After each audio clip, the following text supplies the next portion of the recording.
I'm Alexis Hood. And I'm Amy Plurd. And you're listening to Forks. Today's guest is someone I became aware of back in the summer of 2021, and I've admired ever since.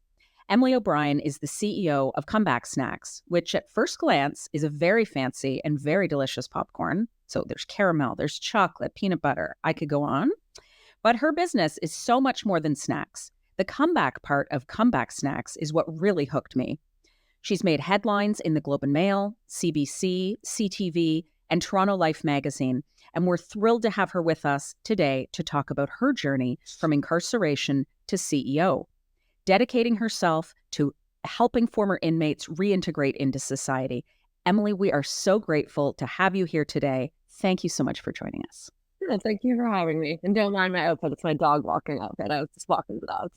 So the format of our podcast, Forks, the idea being talking about the forks in the road that take us in directions that we never could have imagined. And I can't think of a better story than yours for, a fork that I imagined you never expected in your life. But before we talk about that fork in the road for you, I'm wondering if you could talk a little bit about, what is your life like today? And then we'll go into the juxtaposition. So you are the CEO of an organization that both sells amazing products that I could eat more than I should have. The holiday flavors are out. I'm doing a plug. Holiday flavors are now out. There you go. Nice. Nice. So, your organization makes this great product, but also makes this great contribution. Mm-hmm. What does a typical day look like for you now? That's so funny because there's no such thing as a typical day. Every day is completely different. And that's why I love it. That's what keeps me motivated. I mean, I have my regular marketing and catch-up meetings with my business partner. It's the structural stuff that you need to have. But in terms of activities, they're usually pretty different, whether it's store demos, talking with you guys, working with someone that's coming out of prison, doing meetings, talking to people, going to events,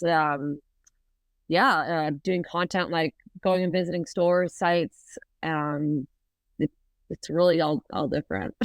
I did see, I see all your posts, and I'd responded to you last week. I saw that store demo that you'd gone to that went awry a little bit. So, so for listeners, even CEOs have these crazy days where you showed up to a demo and they weren't expecting you, and then you dropped everything in your car, and that was funny. Yeah.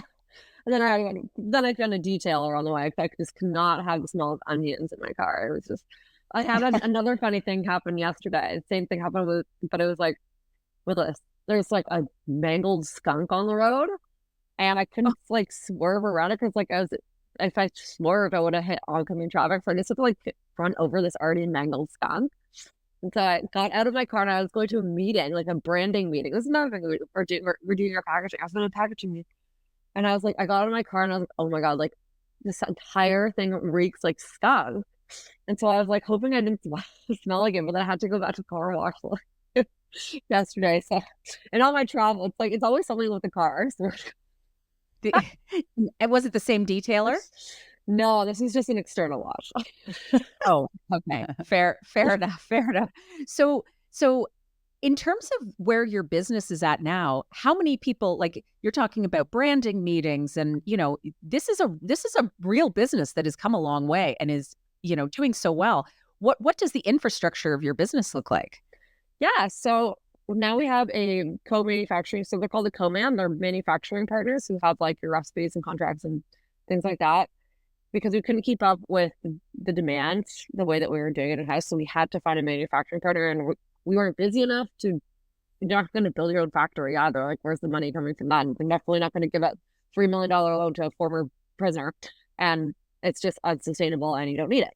So what a lot of, the majority of consumer packaged goods companies do now is find a manufacturing partner to help them. And then they take over all the manufacturing responsibilities, which is great because I don't want to have to deal with food safety, all that. I do. Obviously, don't get in trouble, but they have already been established. They know what they're doing. We have this top tier accreditation for, it's called SQF, Safe Quality Food. So there's been no issues with product, which is amazing.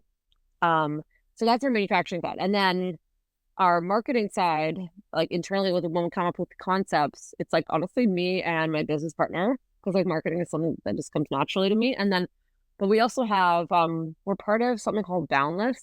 It's an accelerator. And then they also match you up with mentors in your industry to help you come up with different kinds of strategies. So you pay like it's subsidized by the government, but then they give you access to all these mentors. So we have those people, those individuals, and then I have my people that I've gone to prison with, and some of them I haven't gone to prison with, that help with, I call it like frontline sales. I also call them the comeback cartel. So we'll go to stores and do store demos, and there's about 4 of them that I have now. So yeah, it's not like full-time work. It's still a contract, but it's awesome. They're great. And just seeing them have a chance to share their stories is awesome. So it's kind of structured, not like one big, it's like me and my business partner, and then like little spokes Yeah. of the business. Yeah. That's amazing. Yeah. And as an entrepreneur with the mission you have, like what does success look like? Like how do you describe success in terms of balancing that profit and that mission? Mm-hmm. Well, obviously you want to be able to afford a good salary to live, and we've been underpaying ourselves for years because that's what you do. So I think having like an actual salary that that you can sustain your life off is good. But when you believe in the product, you just like keep investing everything in the business. And then as I've done more media, I've gotten more speaking engagements, so I've been able to kind of like build it up that way, but still very, very modest. And because you really want to believe in that company and see it grow.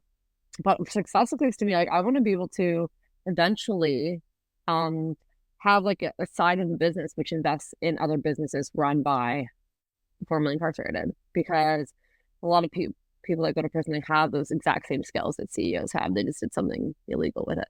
So but one of my favorite books, I lent it out, but it's called The Misfit Economy, and it's like how hackers, pirates, gangsters, and other informal entrepreneurs have changed the world. And it's just like taking those transferable skills and putting them into business. But yeah, so that's what I want to do, because and I met a lot of people in there with entrepreneurial skills that had that sales, like had that marketing, had that drive, that feistiness.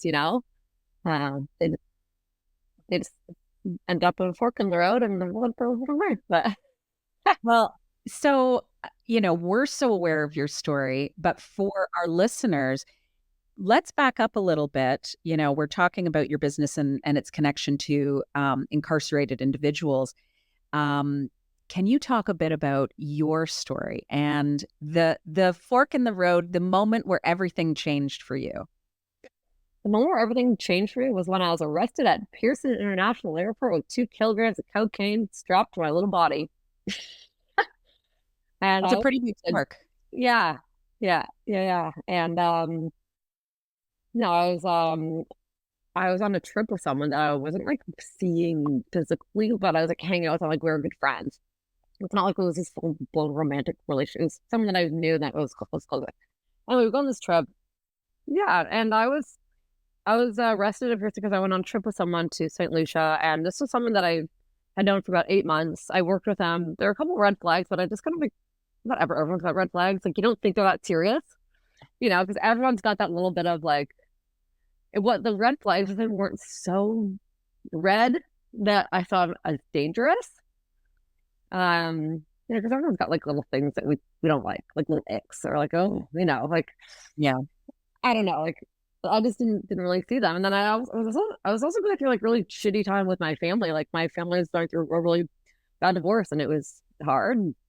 I know these things happen all the time, 50% of couples, but it was still hard because, it was something that we were taught would never happen. And that, it was seeing people you love in pain. It's never easy to see. So, I was living in Toronto, and it's very easy to cope with that sadness with substances. I mean, alcohol is everywhere, cocaine's everywhere. It's not like it's this condemned substance. Like especially where like in Toronto, it's just like people just do it. No one really cares. So it was very easy to just do it, and as if I was celebrating, but I was actually medicating. And I knew this. but it was very easy to hide. And, eventually that didn't get me to a very good place. But I found like, I really liked hanging out with this guy because he was like sober, and he like told me he went through all this stuff. And so whenever I would hang out with him, like I wouldn't engage in that. And so I thought like going on this trip was going to be, nothing to do with that. But then we go on this trip, and 3 days into the trip, it's just like, there's like all these events that happen in between, but I know it's like, there's a lot of pieces, but I'm just going to tell the most important ones. Like on the third day, he turned from someone that I knew to someone that I didn't know, like at all. And he's like, did you really think this is just all fun and games? We're going to work. And I was like, what do you mean? I thought we were going to go volunteer. But anyway, so I have to get in the car with them, but I don't feel like I'm in danger. Like, I don't know what's happening. And then we go to this house, and she brings me up to this house, and it's like a bed and breakfast. And I'm like, oh, it's your friends. I don't know. And then there's like bricks and bricks of like drugs in the walls. And then he's like, I'm so sorry, like apparently he was in debt and arranged for us to bring drugs back to Canada for him. And I was just like, I just want to go home. I was like, what the fuck? You know what I mean? I was just like, but I knew that I was in a place where I was in a bind. Like when he booked the tickets, he used my passport to book it, but I guess he sent off this information to these people, so they knew who I was. And I wasn't going to mess with that world, What did I do the rest of the week? I just got hammered as fuck and waited for the rest of the week to go by. But on the Friday, I knew that like I wanted my body language to tell the truth, because I knew that it was so wrong, and I didn't want to do it, but I just wanted to go home because I loved my passport. I'd use that passport to volunteer in Costa Rica and in Peru and work for the Ministry of Foreign Affairs in Indonesia. Like I never would ever want to use my passport for like something like this. Like it was my most valuable possession at that time.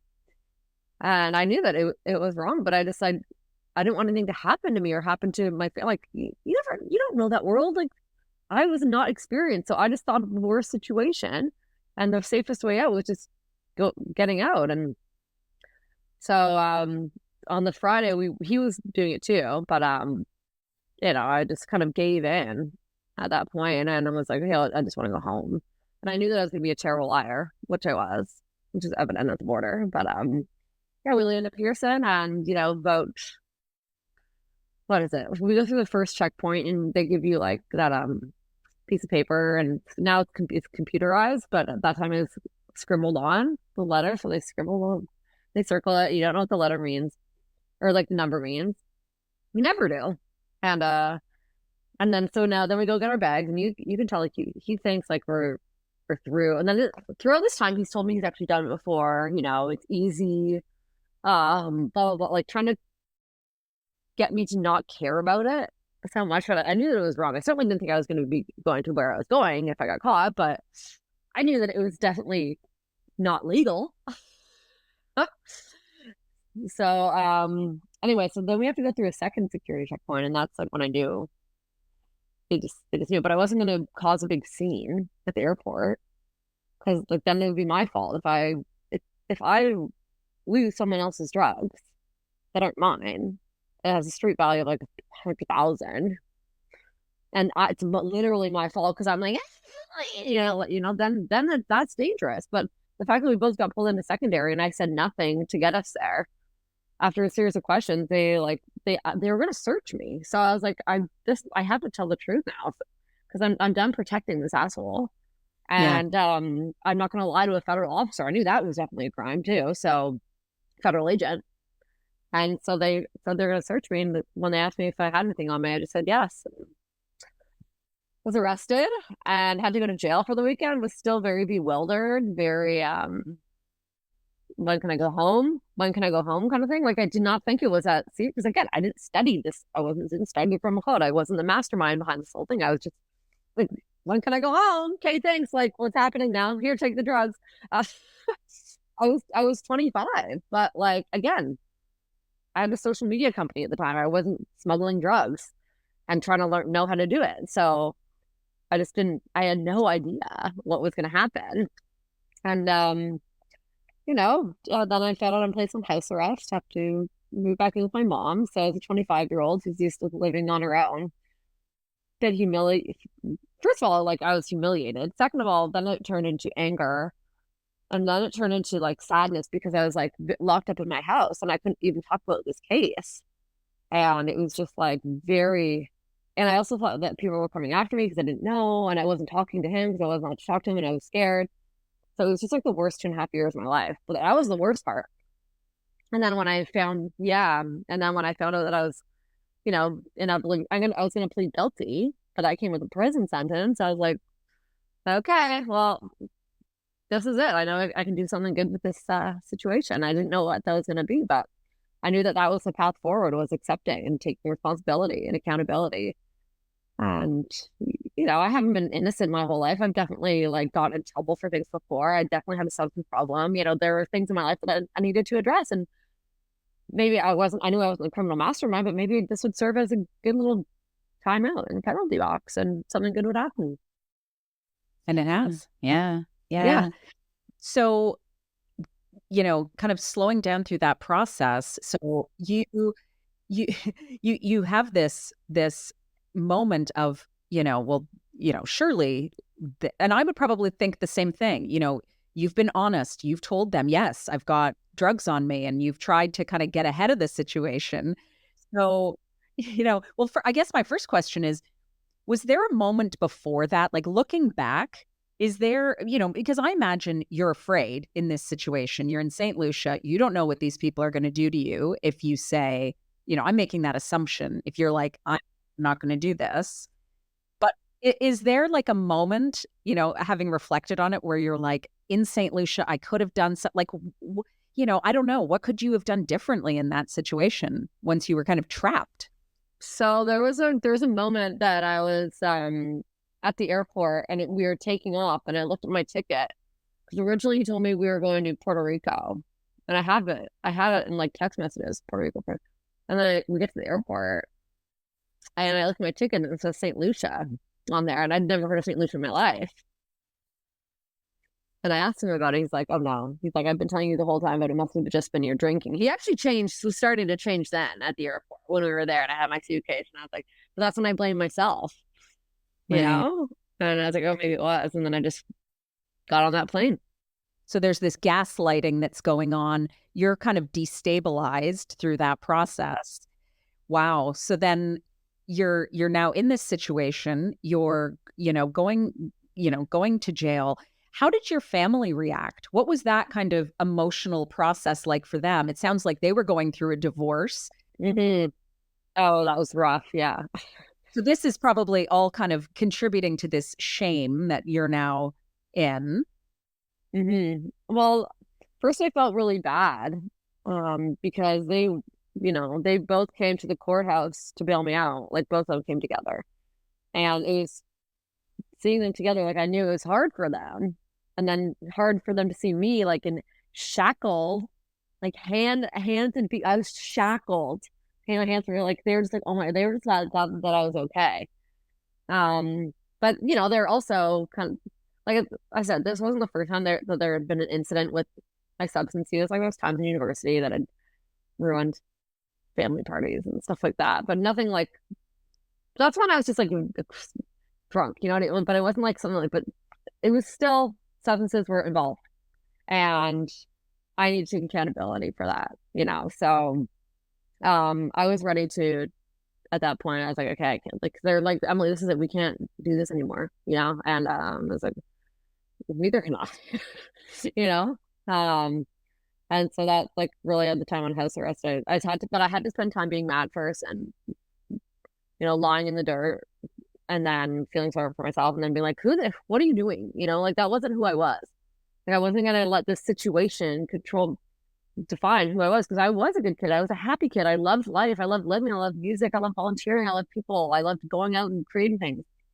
Why was I letting this thing ruin my life when that's not who I was? And so that's when I was like, okay, I'm going to take this anger that I wanted for revenge and turn it into something productive. Because at first I was just surrounding myself, like when I was actually able to go to work and stuff, I was just surrounding myself with people who encouraged me to want revenge and to go after that person or the system, like be mad at them and not look inside. And so I had to like abandon that because it wasn't getting me anywhere. It's just like eating me alive. It's like drinking bleach, like, killing you from the inside out. Yeah. And I think so many people can relate to your story because we make mistakes. And the difference, I think, oftentimes is luck, right? Mhm. Like, I feel like I was very lucky, late teens, early 20s, that I didn't get caught for some of the things I did, right? And so Yeah. I just think your story is so relatable.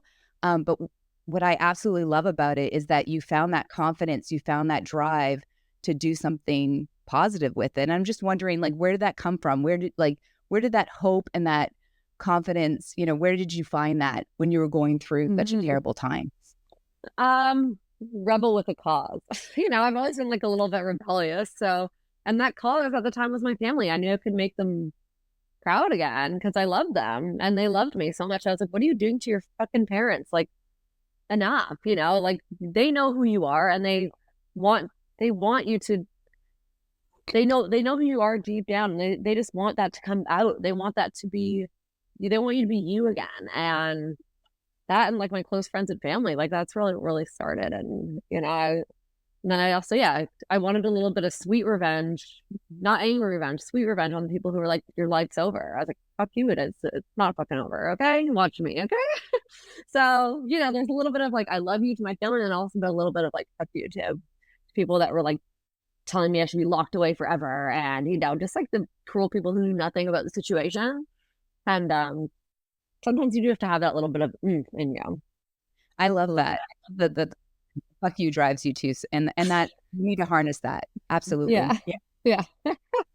I love that. So, you've made this decision, you're in prison and you're starting, I've heard you tell the story about seeing other inmates, getting this inspiration, seeing kind of what they're doing with popcorn and kind of the limited resources that you had. And, this light bulb moment kind of goes on for you. And, it's easy to look at you now, CEO, following your social media, you're, with Jeannie Becker the other day, and you're in this, Jeannie, she's the best. You're doing all this amazing stuff. But, what I think people forget is that this has been a number of years. Like I was saying, I started following you in 2021, and it was well before that. What were the kinds of challenges that you had to overcome along the way to get from prison, thinking about, starting this path, to where you are today? Like, what were some of those core moments? Well, number one was being on parole and trying to run a company. Like I worked at the gym, because when you're on parole, you can't just like start your own business because they're like, oh, we don't like the sounds of that. You have to have a job with a paycheck. So I'm like, that's fine.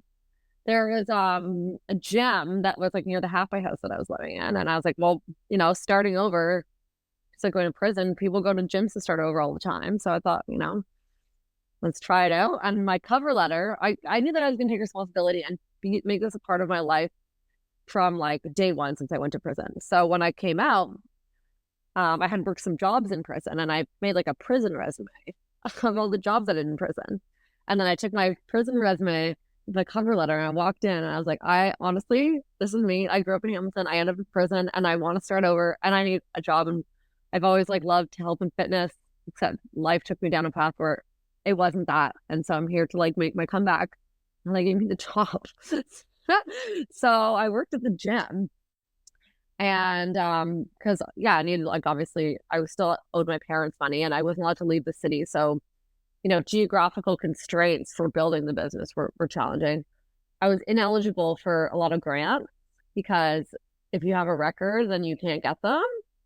Your business insurance is also much higher if you want to hire people that have been incarcerated. And then just like, I have to learn along the way. Like I have a great business partner, but a lot of it was like learning.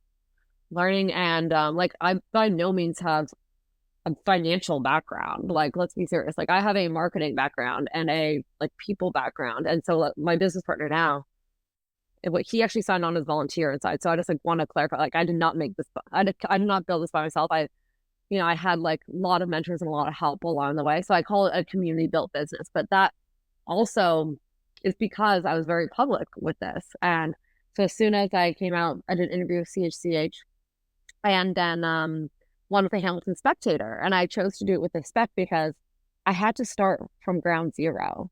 I couldn't just go back to Toronto where I had like no real friends, just like party friends. Like, what's the point of that? And know anyone there really well. Like, I think I had like maybe 4 or 5 people that I knew, and then maybe 200 people that I partied with. So it wasn't like real friends. And so I moved back to Hamilton, back where I was born, back to where I went to school, where people knew me. And so the reporter from the Hamilton Spectator, actually, I went to high school with her. So she was able to tell my story from like, the day one.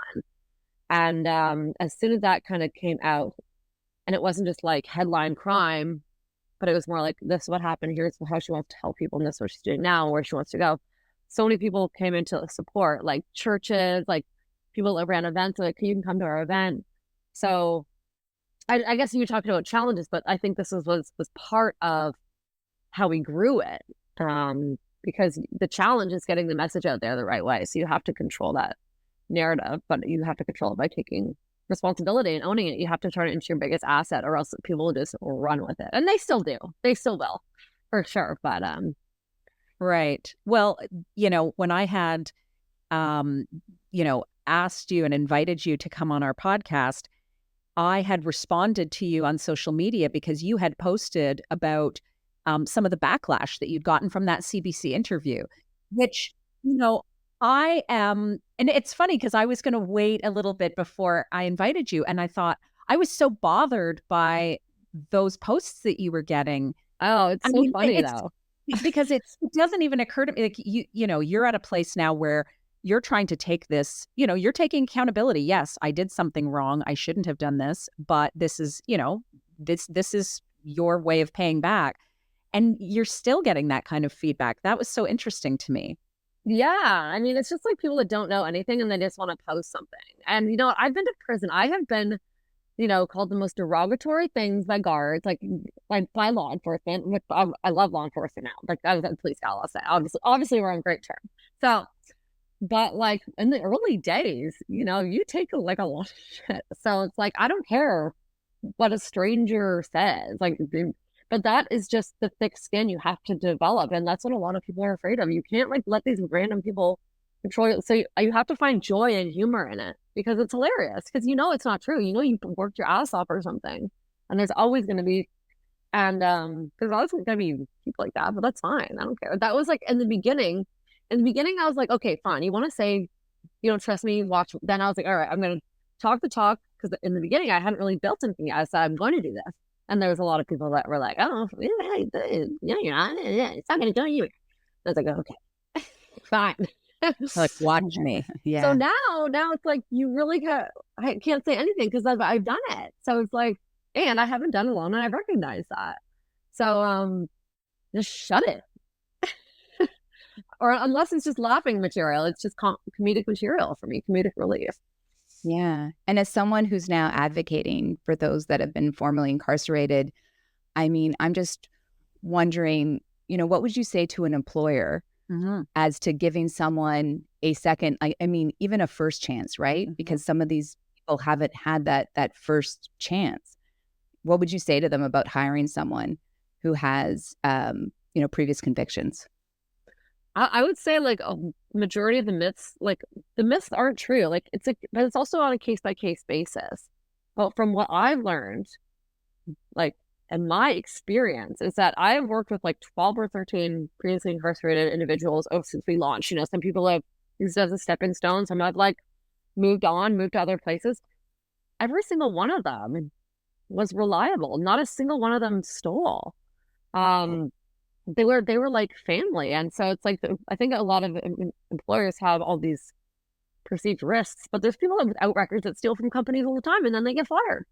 So instead of worrying about like someone that just needs a chance, that doesn't want to lose everything again, because that is why they, and myself included, put so much effort into proving it, because we just feel so misunderstood because of one thing that happened in our lives. And you can't what's the point of prison if you're just going to be punished for it indefinitely, right? So I think when employers will give them a chance, it's like, not only does it help the person, help society by keeping, it safer so that person doesn't have to become desperate and resort back to crime, but also there's a business case for it because the employees will last longer and you'll spend less time hiring and firing.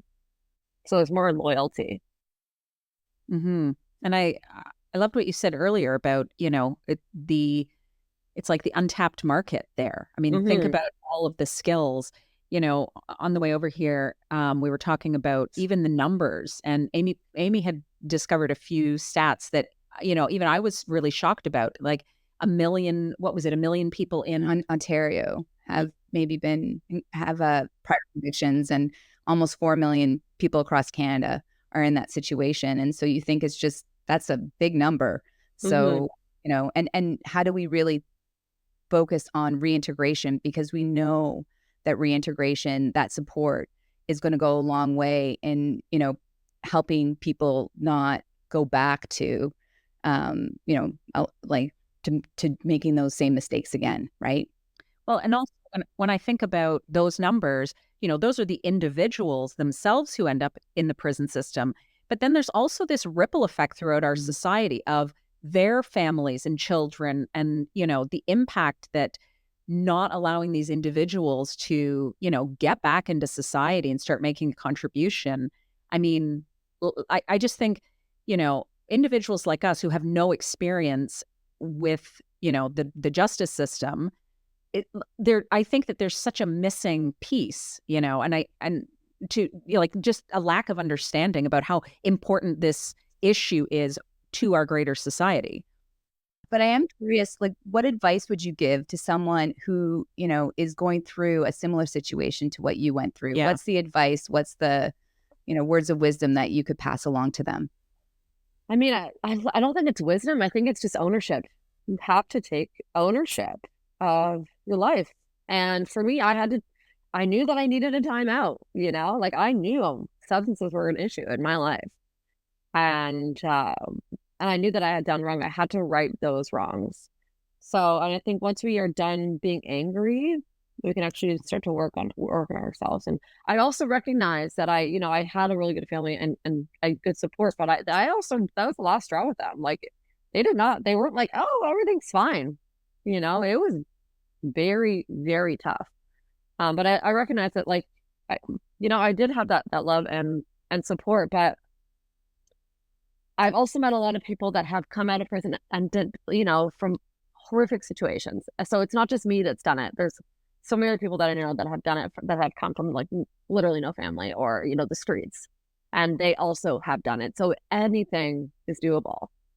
You just have to put your mind over matter, stop being angry, and start driving. Yeah. Your family must be really incredibly proud of you now.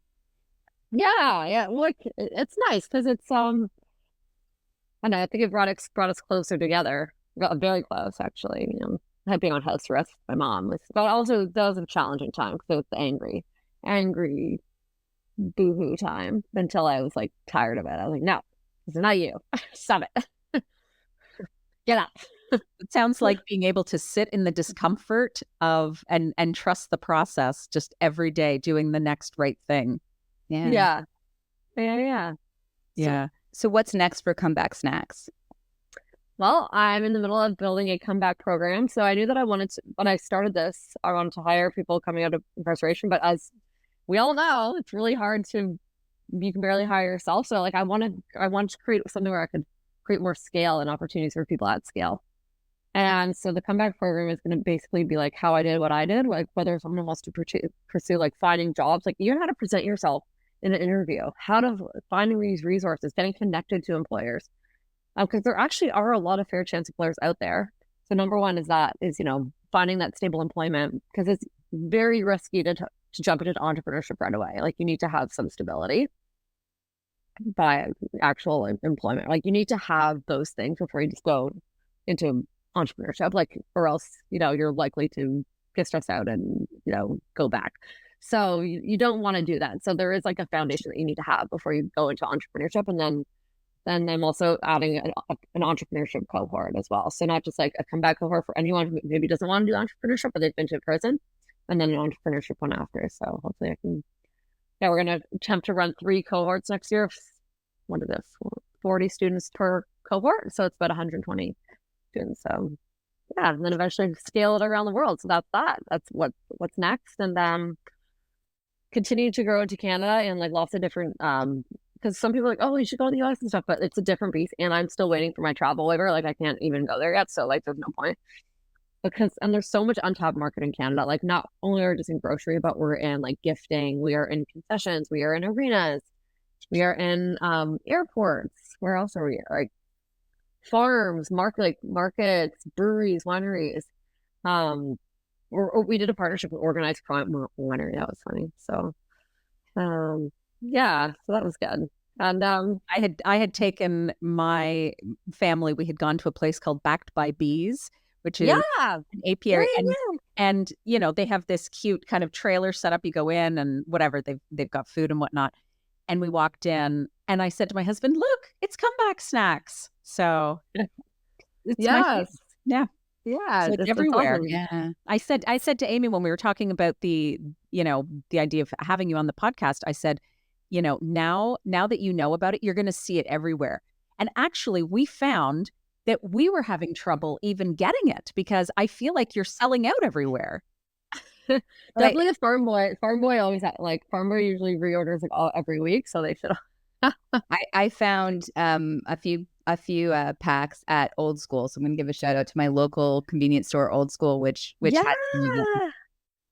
nice. And those that's what I tell people. It's like it's not just the big grocery. Like the independents are your bread and butter. They care about you. They will talk about your story. This is what I tell people when they try to get into food. Stop chasing the big chains. You have to invest in the people that run the small business because they are going to be the ones who have your back, who tell your story, and who are like really proud to be partners with you.